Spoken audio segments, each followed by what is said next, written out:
now it is my pleasure to welcome to the stage SAGE's Executive Director, Michael Adams.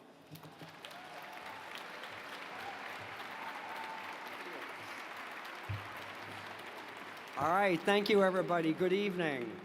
Wow, it's great to see once again so many people here tonight turning out to support SAGE, our work, and our cause for respect, dignity, and support for LGBT older adults. This is fantastic. There are so many people that deserve thanks for a night like tonight. It's not possible for me to name everybody, but I do want to say thank you to our amazing corporate sponsors again and to our supporters from the legal community. I also want to thank tonight's SAGE Awards Gala co-chairs, Larry Channon and David Cantor, for their fabulous work. Absolutely. We're pleased to have numerous elected officials here to support SAGE's work, and I want to give a special shout out to Manhattan Borough President-elect Gail Brewer, Assemblymember Deborah Glick, and Congressman Mark Takano, all of whom are here this evening.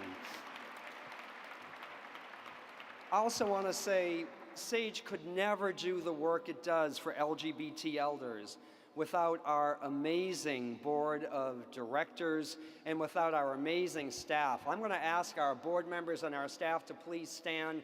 Let's give them a big round of applause for all the work that they do.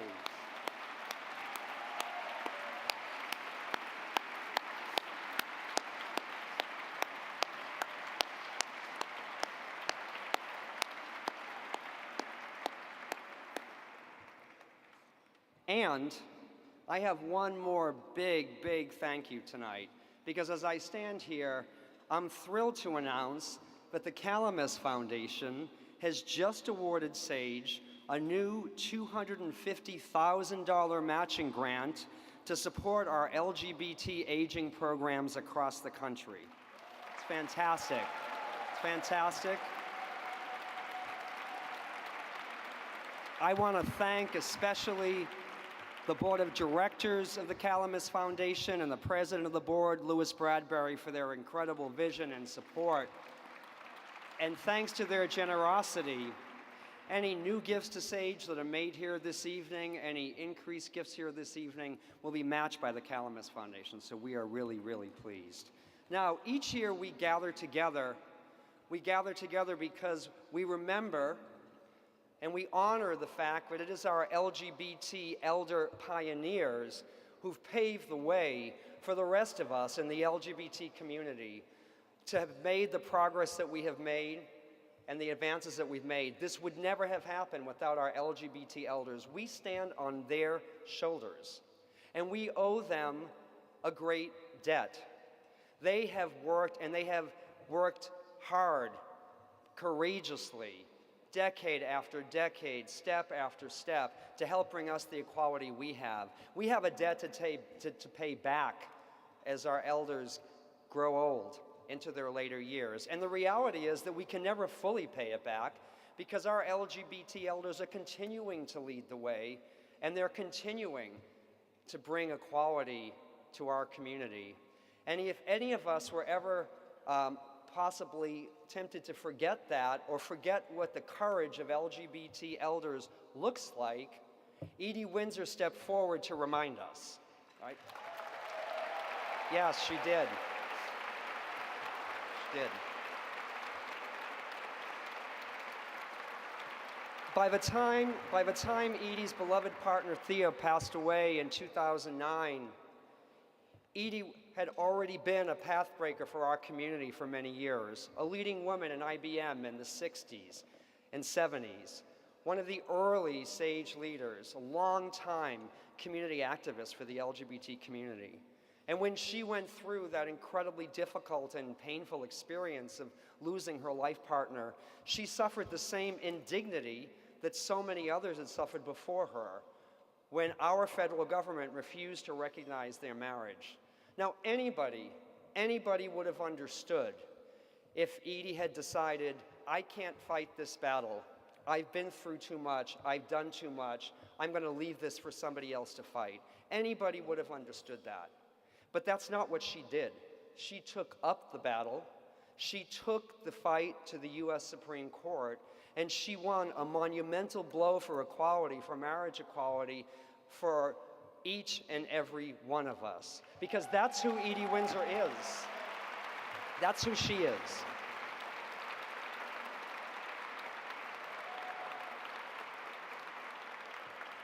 Now, those of us who know Edie can agree there's only one Edie Windsor in this world.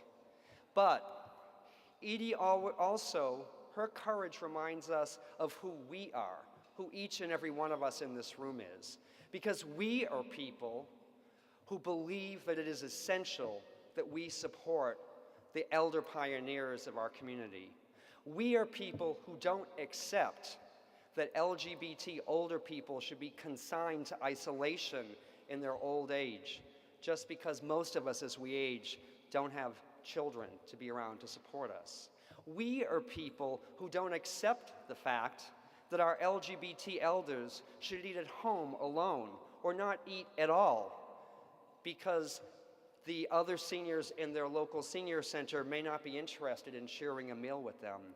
We are people who believe that if any one of us as we age wants to live in a 50-plus retirement community, wants to or needs to access home care or assisted living or nursing, that we should be treated with dignity and respect.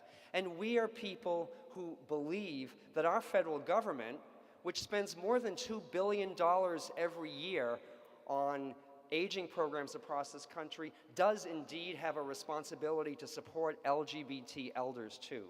This is what we believe. This is who we are. This is why we're here tonight, to support SAGE's mission and SAGE's work. Now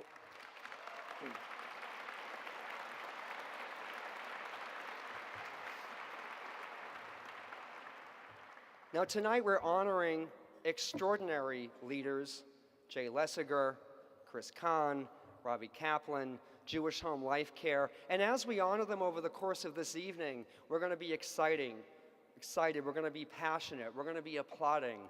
It's going to be a wonderful time, but I want to suggest that the most important way that we can honor these leaders is by following their example, by figuring out, just as they have done, how we, each and every one of us, can make a difference for LGBT older people. That's how we can truly honor these folks. And the fact is, we are making great progress thanks to your support. We've made great progress already. In recent years, SAGE has opened the first LGBT senior center, the SAGE Center, here in New York City.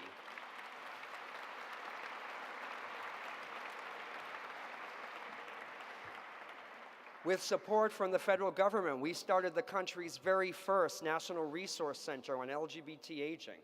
With support and in partnership with the Obama administration, we've worked with them to present the very first White House conference on LGBT aging. We've joined forces with an incredibly diverse array of partners, from AARP to Walmart to the Ford Foundation, to create new opportunities for LGBT older people. So we've done a great deal. But it's important to remember that there is so much more that needs to be done. We provide services to more than 3,000 LGBT elders here in New York City, but that only scratches the surface in terms of the numbers of elders in need. So we have to expand our local services. We're here honoring an incredible pioneer in Jewish home life in terms of long-term care services, but most aging providers need training from SAGE in order to be able to treat our constituents well. So we need to expand our training. We have so much more that we need to do to work on federal policy so that it's LGBT inclusive, so that it recognizes that LGBT elders deserve fair treatment too. So there's a great deal more for us to do. And so as we sit here tonight and we enjoy this evening and we embrace this evening and we think about who we are and why we're here, I would ask each of us to think, how can I make a difference for LGBT older people? Can I give of my time? Can I give of my financial support? Can I be a voice, an ambassador for LGBT elders in the workplace, in my community? Can I do all of the above? Each and every one of us has a role to play, and that is why we're here together. That is who we are, and together we will change the landscape. We will create a day, we will create a time when every LGBT older person in this country has the support, the dignity, the respect they deserve. When we embrace and honor our elders, and when we embrace and honor each other as we age. Thank you very much.